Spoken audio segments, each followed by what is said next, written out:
அன்பானவர்களே, ஆண்டவராகிய இயேசுவின் நாமத்தினாலே உங்களை வாழ்த்துகிறேன். இன்றும் உங்களோடு நான் பகிர்ந்து கொள்வது வேதாகமத்திலிருந்து ஒரு சங்கீதத்தின் அடிப்படையிலே 25வது சங்கீதம், குறிப்பாக 15வது வசனம். அந்த 15வது வசனத்திலே என்ன வாசிக்கிறோம்? என் கண்கள் எப்போதும் கர்த்தரை நோக்கி கொண்டிருக்கிறது, அவரே என் கால்களை வலைக்கு நீங்கலாக்கி விடுவார். ஒவ்வொரு நாளும் வேலையை தொடங்கும் முன்னாலே உலகிற்கு வார்த்தை ஊழியக்காரர்கள் ஹெட் ஆஃபீஸில் ஒன்றா கூடி ஜெபம் பண்ணுவோம்.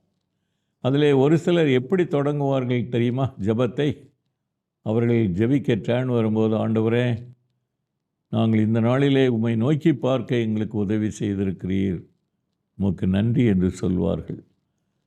அதனால தான் ஒரு ஆங்கில பல்லவியில் turn your eyes upon Jesus, அதனுடைய பலன் என்ன?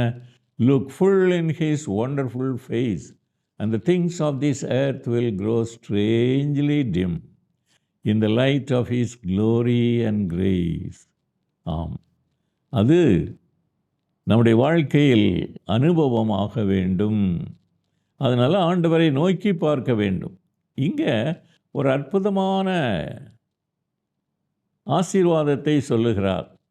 என்னுடைய கண்கள் உண்மையே நோக்கி பார்க்கிறது ஆண்டவரே, என் கால்களை நீர் வலைக்கு நீங்களாக்கி விடுகிறீர். என்னங்க இது? வலை எங்கே இருக்குது? தரையில் இருக்குது, பூமியில் இருக்குது. கண் எங்கே இருக்குது? ஆண்டவர் மேலே இருக்குது. ஆமாம், அதாவது அவரை நோக்கி சென்று கொண்டிருக்கும் சூழ்நிலையிலே அவரே நமது கால்களை வலைக்கு நீங்களாக்கி விடுவார். அந்த கண்ணியிலே விழுந்து விடாமல் தப்புவதற்கு ஆண்டவர் உதவி செய்வார். அப்போ என்ன செய்யணும்? ஆண்டவரை நோக்கி பார்க்க வேண்டும். எத்தனை சங்கீதத்திலே சங்கீதக்காரன் சொல்லுகிறார், எனக்கு ஒத்தாசை வரும் பர்வதங்களுக்கு நேராக என் கண்களை ஏறெடுக்கிறேன். ஆம், உதவி வேண்டுமா? பாடல் ஒன்றிலே நாம் கேட்கின்றோம், உதவி வரும் கண்மலை நோக்கி பார்க்கின்றேன். ஆண்டவராகிய இயேசு கண்மலை, அவரிடத்திலிருந்து தான் எல்லா உதவிகளும் வரும். இன்றைக்கும் நிறைய தேவை உங்களுடைய உள்ளத்திலே உங்களை அழுத்தலாம். கவலை, கஷ்டங்கள், ஒருவேளை பாரங்கள் அதிகமாய் அழுத்தலாம். அந்த வேளையிலே இயேசுவை நோக்கி பாருங்கள். இல்லைன்னா சோர்வு என்னும் கண்ணீரிலே சிக்கி விடுவீர்கள். அழுகை என்னும் கண்ணீரிலே சிக்கி விடுவீர்கள். அதிலிருந்தெல்லாம் அவைகள் எல்லாவற்றினின்றும் விடுதலை பெற வேண்டுமானால் அவரை நோக்கி பார்க்க வேண்டும். அப்படின்னா என்னது? நேரே கண்ணை நோக்கி மேலே வச்சு ஜோமிடுறதுன்ட்டு இல்லை. வேதாகமத்திலே இயேசுவை காண்கின்றோம். அப்போ அந்த வேதத்தை வாசிக்க வேண்டும் இல்லையா? அதாங்க ரகசியம். ஒவ்வொரு நாளும் காலையிலே வேதத்தை வாசித்து தியானிக்கும் போது அவரை நாம் நோக்கி பார்க்கின்றோம். ஏனென்றால் நம்மோடு இருக்கிறார் அந்த ஆண்டவராகிய இயேசு கிறிஸ்து. நடராஜ முதலியார் அடிக்கடி பாடிக்கொண்டிருந்த ஒரு பாடலில், இயேசுவை நாம் எங்கே காணலாம், அவர் பேசுவதை நாம் எங்கே கேட்கலாம், பனி படர்ந்த மலையின் மீது, மரங்கள் நிறைந்த சோலை மீது காண முடியுமா? இல்லைங்க. என்ன சொல்கிறார் பாருங்க, மண்டியிட்டேன் நான் திருமறை முன்பாக, கண் விழித்தேன் கர்த்தர் இயேசு நின்றார். What a wonderful assurance it is. தியானிக்கும் போது நான் கண் விழிக்கின்றேன். அந்த பக்தன் பாடுகின்றான், கர்த்தர் என் கண் முன்னாலே நிற்கின்றார்.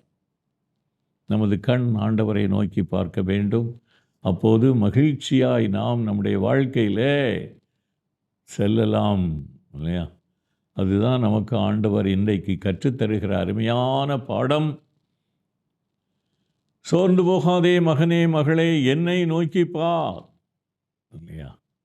பேதுரு தண்ணீரிலே அமிழும் சூழ்நிலையிலே, ஆண்டவரே என்னை ரட்சியும் என்று கேட்டான். ஆண்டவரை நோக்கி பார்த்தான் இல்லையா? ஆம், அவரை நோக்கி பார்க்கும் மக்கள் வெட்கமடையார்கள். அவர்கள் தங்களுடைய வாழ்க்கையிலே ஆண்டவருடைய ஆசீர்வாதத்தை பெற்றுக்கொள்வார்கள். அதை இந்த நாளிலே நாம் அனுபவிக்க வேண்டும் இல்லையா? நான் உங்களோடு பகிர்ந்து கொள்ளும் இந்த செய்தியின் முடிவிலே ஆண்டவருக்கு நம்மை அர்ப்பணித்து, ஆண்டவரே என்னுடைய வாழ்க்கையின் எல்லா அனுபவங்களின் நடுவிலே உம்மையே நோக்கி பார்க்க எனக்கு உதவி செய்யும் என்று நாம் ஜெபிக்க வேண்டும். ஜெபிப்போமா? அன்பின் ஆண்டவரே, இந்த நாளிலும் நான் உம்மை நோக்கி பார்க்கின்றேன். எனது வாழ்வினை ஆசீர்வதிக்கும் ஆண்டவர், தேவைகளை சந்திக்கின்றவர், பாதுகாக்கின்றவர், பராமரிக்கின்றவர் நீர்தான். உம்மையே நோக்கி பார்க்கின்றேன். எல்லா உதவிகளும் உம்மிடத்திலிருந்து வருகின்றன.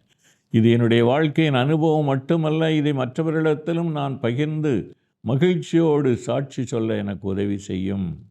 இயேசுவின் மூலம் வேண்டுகிறேன் பிதாவே. ஆமென்.